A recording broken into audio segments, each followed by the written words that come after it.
বন্ধুরা সবাইকে জানাই শুভ জন্মাষ্টমী।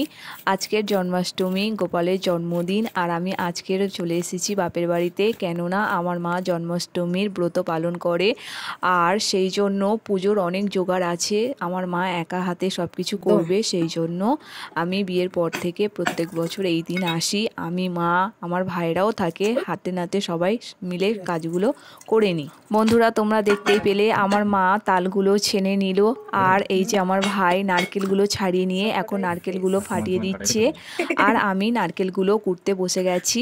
মোট 3টে নারকেল ছিল, তার মধ্যে একটা নারকেল ছিল খুব বড়, আর এই নারকেলগুলো সব আমাদের গাছের। এই যে বন্ধুরা আমি এখন নারকেল কুড়ে নিচ্ছি।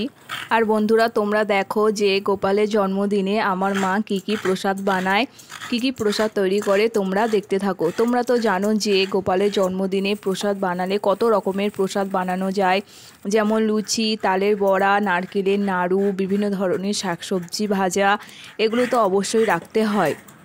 এই যে আমার মা ময়দা মাখছে, একেবারে বেশি করেই ময়দা মেখে নিয়েছে। এই ময়দা মাখাটাই লুচি হবে, আর হবে নারকেল পিঠে। আর ময়দা মাখার পর মা তালের বড়ার জন্য, তালের ফুলুরির জন্য তালের সাথে ময়দা, সুজি, চিনি এগুলো সব কিছু দিয়ে মেখে নিচ্ছে।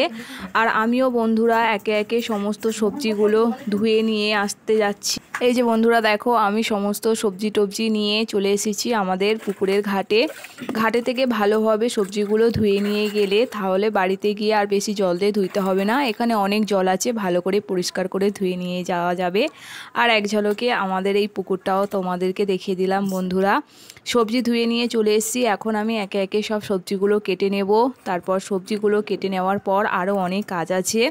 আর বন্ধুরা আমার বড় ভাইও, সে কিন্তু অনেক কাজ জানে, সেও হাতে নাতে আমাদের সমস্ত কিছু কাজবাজ করে দিচ্ছে। আমি, আমার মা আর আমার বড় ভাই, আমরা তিনজনে মিলেই পুজোর সমস্ত জোগাড়টাই করে নিচ্ছি। আমরা প্রায় দুটো আড়াইটা থেকে পুজো জোগাড় করতে বসেছি, আর আমাদের পুজোর জোগাড় কমপ্লিট করতে একদম সন্ধে হয়ে গেছে।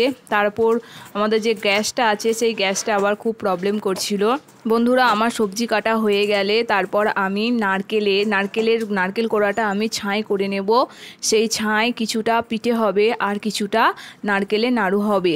আর আমার মা লুচি বেলে দিচ্ছে, আর আমার ভাইও লুচি ভাজতে বসে গেছে, তোমরা সেগুলো দেখতেই পাবে এখনই। এই যে বন্ধুরা সবজির মধ্যে রয়েছে আলু, রয়েছে পটল, রয়েছে বটবটি, করলা আর কাঁকরোল। এর মধ্যে কাঁকরোল আর বটবটিটা আমাদের গাছের। আর বন্ধুরা সাত রকমের শাক রয়েছে। তোমরা ভিডিওর প্রথমেই দেখতে পেয়েছিলে যে আমার মা শাকগুলো প্রথমেই বেছে নিয়েছে, কেটে নিয়েছে। আমার মা সন্ধ্যাবেলায় পুজো করতে যাবে, সেই জন্য আমরা দুপুর পুজোর প্রসাদ বানাতে শুরু করেছি। আর কথা বলতে বলতে আমার সমস্ত সবজি কাটা হয়ে গেছে। আর এই যে বলছিলাম আমার মা লুচি ভাজতে বসেছে, এই যে আমার মা লুচি বেলে দিচ্ছে, আর আমার বড় ভাই লুচিগুলো ভেজে নিচ্ছে। আর কড়াটা খুব অনেক বড়, সেই জন্য একসাথে 2-3টে করে লুচি ভেজে নিচ্ছে, তাতে কোনো অসুবিধা হচ্ছে না। আর তোমরা দেখো বন্ধুরা লুচিগুলো কত ভালো ফুলছে, খুব ভালোভাবেই লুচিগুলো ভাজা হয়ে যাচ্ছে। আমার বড় ভাই কিন্তু সব রকম লুচি টুচি এছাড়া আরও অন্যান্য অনেক খাবার দাবার সব কিছুই বানাতে পারে। তোমরা দেখতে পাবে। প্রসাদ পাড়ার অনেক কাউকেই আমার মা দেয়, সেই জন্য একটু সব কিছুই বেশি বেশি করে বানাচ্ছে। আর এই যে কথা বলতে বলতে বন্ধুরা লুচি ভাজাগুলো হয়ে গেছে। তারপর আমি এই যে নারকেল কোড়াগুলো নিয়ে চলে এসেছি নারকেলের ছাই বানাতে। এই নারকেলের ছাই দিয়ে হবে নারকেল নাড়ু, আর হবে নারকেলের পিঠের জন্য যে ছাইটা তুলে রাখবো, একটু হালকা হালকা ভাজা হলে সেটা তুলে রাখবো।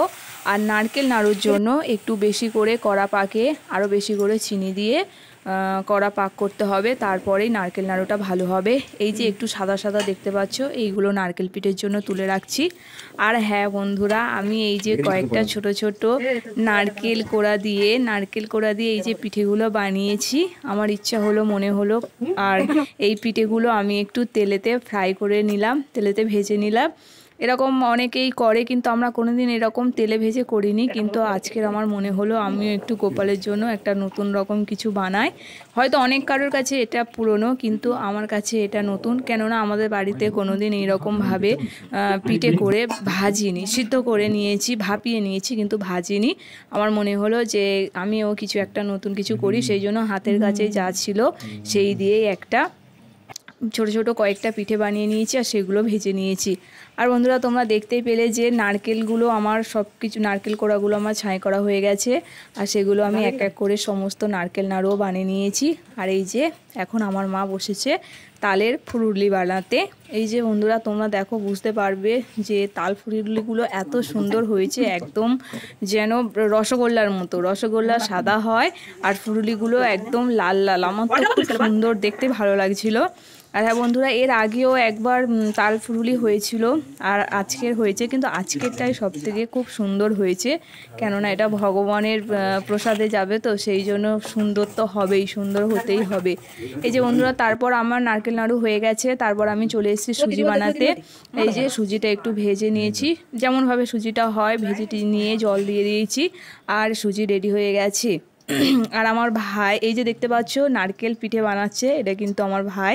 তোমরা দেখো কত সুন্দর পিঠে বানায়, একদম বুঝতেই পারবে না যে এটা একজন মেয়ের হাতের কাজ না একজন ছেলের হাতের কাজ। একদম খুব সুন্দর আমার ভাই পিঠে বানায়। এই যে তোমরা দেখো, দেখলেই বুঝতে পারবে। এই যে এই কটা হয়েছে আর সমস্ত পিঠেগুলো এই যে